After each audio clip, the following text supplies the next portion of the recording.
अगर आप सभी नीट 2025 का प्रिपरेशन कर रहे हैं तो अभी आप सभी को एलिजिबिलिटी क्राइटेरिया के बारे में और नीट 2025 में किन स्टूडेंट्स को बैन कर दिया गया है सभी कंडीशन पे बात करने वाले हैं। आपका जो भी कंफ्यूजन क्वेरी है अभी सोल्यूशन मिल जाएगा। इसके बाद भी कोई भी डाउट रहता है कमेंट में आप सभी पूछ लीजिएगा, मैं आपको एक एक करके आंसर प्रोवाइड कर दूंगा कमेंट बॉक्स में। शुरू करते हैं। मैं एक बात बता दूं, केमिस्ट्री और फिजिक्स दोनों का नीट 2024 पेपर का एनालिसिस कर दिया है। मैंने दोनों वीडियो का लिंक प्रोवाइड कर दिया है, एक बार देखिए कि क्वेश्चंस कहां से पूछे गए हैं।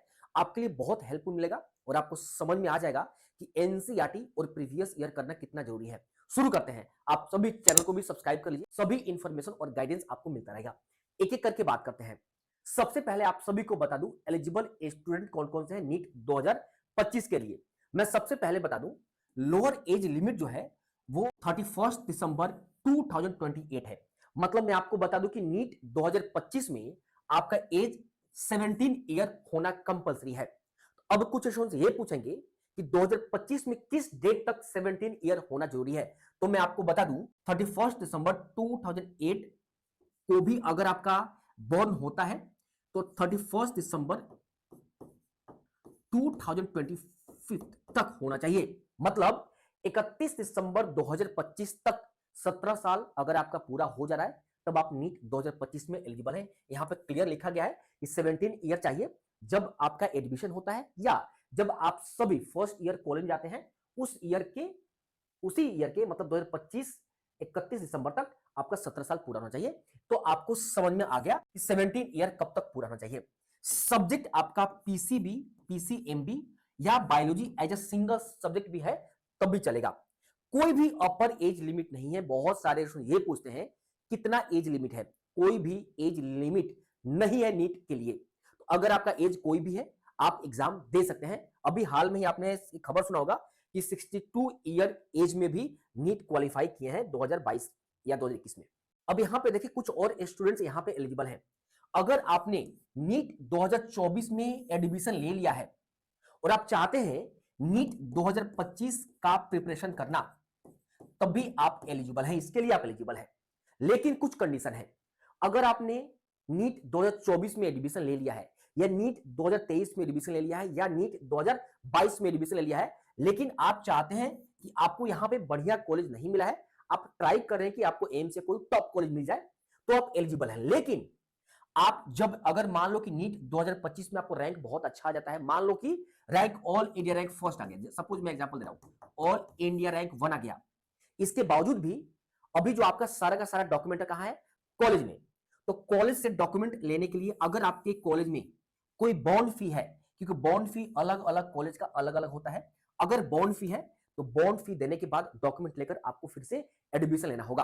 हाँ, कुछ क्वेश्चन पूछेंगे कि जिस स्टेट में बॉन्ड है ही नहीं, कोई दिक्कत नहीं है, आप डॉक्यूमेंट इशू करा सकते हैं। ये एमबीबीएस, बीडीएस, वेटनरी, आयुष सभी पे लागू होता है।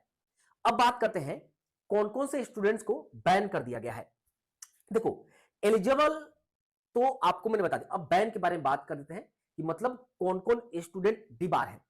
अब मैं आपको बता दूं, सबसे पहले आपको बता देता हूं ऑल इंडिया काउंसलिंग यानी एमसीसी जो काउंसलिंग कराता है उसके बारे में। देखो अगर आप नीट 2024 में एमसीसी का काउंसलिंग अगर आपने किया है, राउंड 1, राउंड 2, राउंड 3 तक अगर आपको कॉलेज मिला, कॉलेज छोड़ दिया आपने, एडमिशन ले लिया, कोई दिक्कत नहीं है, बैन आप नहीं है। लेकिन अगर आपको एमसीसी के थ्रू एक्स्ट्रा वैकेंसी राउंड में अगर आपको कॉलेज अलॉट हुआ है तो आपको 1 साल के लिए डिबार कर दिया जाएगा। अब स्टूडेंट्स पूछेंगे कि क्या एमसीसी काउंसलिंग में ही डिबार किया जाएगा कि आप स्टेट से भी हैं? नहीं, आप डिबार स्टेट से भी हैं और ऑल इंडिया कोटा से भी हैं। जब आप सभी एमसीसी का ब्रोशर पढ़ेंगे तो वहां पे क्लियर लिखा हुआ है कि नीट 2025 से डिबार किया जाएगा क्लियरली।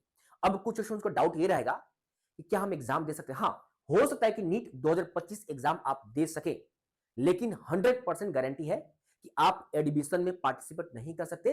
क्या होता है, इसी बार 2024 में ही एमसीसी ने उन सभी स्टूडेंट्स का लिस्ट जारी कर दिया था जो कि नीट 2023 एक्स्ट्रा वैकेंसी में सीट अलॉटमेंट के बाद छोड़े हो। तो ये पहला कंडीशन रहा। और अगर आपका एज 17 साल से कम है, यानी अगर आपका जन्म 31 दिसंबर 2008 के बाद है, मतलब मान लो आपका बॉर्न अगर हो गया सपोज कि 11 मई 2009, तब आप एलिजिबल नहीं है। आपका बॉर्न यानी जन्म 31 दिसंबर 2008 तक होना चाहिए, इसके पहले होना चाहिए 30 नवंबर 2008 हो जाए, लेकिन ये आपका 2009 में नहीं जाना चाहिए। मेरी बात आपको समझ में आ गया ना? ये सबसे एज फैक्टर है, ये लोअर एज लिमिट में आपको बता रहा हूं। अब एक स्टेट और है उत्तर प्रदेश स्टेट, जो कि एनएमसी के एक गाइडलाइन, एक रूल को फॉलो करते हुए आगे बढ़ा है 2024 काउंसलिंग में। क्या है? अगर आप सभी उत्तर प्रदेश स्टेट में, मैं बात कर रहा हूं उत्तर प्रदेश स्टेट से बिलोंग करते हैं, उत्तर प्रदेश स्टेट में पार्शियल ड्रॉप अलाउड नहीं है। मतलब अगर आपने किसी भी राउंड में एडमिशन लेकर, राउंड फर्स्ट सेकेंड थर्ड या हिस्ट्री, अगर आपने एडमिशन ले लिया है तो आप 2025 उत्तर प्रदेश काउंसलिंग में पार्टिसिपेट नहीं कर सकते। अब कुछ स्टूडेंट ये पूछेंगे कि सर अगर उत्तर प्रदेश स्टेट काउंसलिंग मैंने किया लेकिन हमने एडमिशन भी ले लिया, तो क्या 2025 एमसीसी में पार्टिसिपेट कर सकते हैं, ऑल इंडिया कोटा में पार्टिसिपेट कर सकते हैं? यस, आप ऑल इंडिया कोटा या किसी अदर स्टेट में तो पार्टिसिपेट कर सकते हो, लेकिन उत्तर प्रदेश स्टेट में नहीं कर सकते। ये सिर्फ उत्तर प्रदेश स्टेट में ही लागू होगा, क्लियरली लिखा हुआ है। तो यहाँ पे एलिजिबल क्या है, बट आप अदर स्टेट में एलिजिबल हो या एमसीसी में आप एलिजिबल हैं। तो आई थिंक जो मैंने आप सभी को बताया कि एलिजिबल कौन स्टूडेंट्स हैं और बैन किनको किया गया, डिबार किनको किया गया है, आपको समझ में आ गया। इसके बाद भी अगर आपके मन में कोई डाउट है, कोई शंका है, क्योंकि बहुत सारे क्वेश्चन अराइज होने लगते हैं आपके मन में, तो कमेंट में पूछें। जो भी आपके डाउट रहेंगे, जेन्युइन डाउट, मैं उनका आंसर जरूर करूंगा। अभी के लिए इतना ही। इस चैनल को सब्सक्राइब करें और हाँ, फिजिक्स और केमिस्ट्री पेपर एनालिसिस नीट 2024 का जरूर देखें, लिंक डिस्क्रिप्शन बॉक्स में दे रखा है।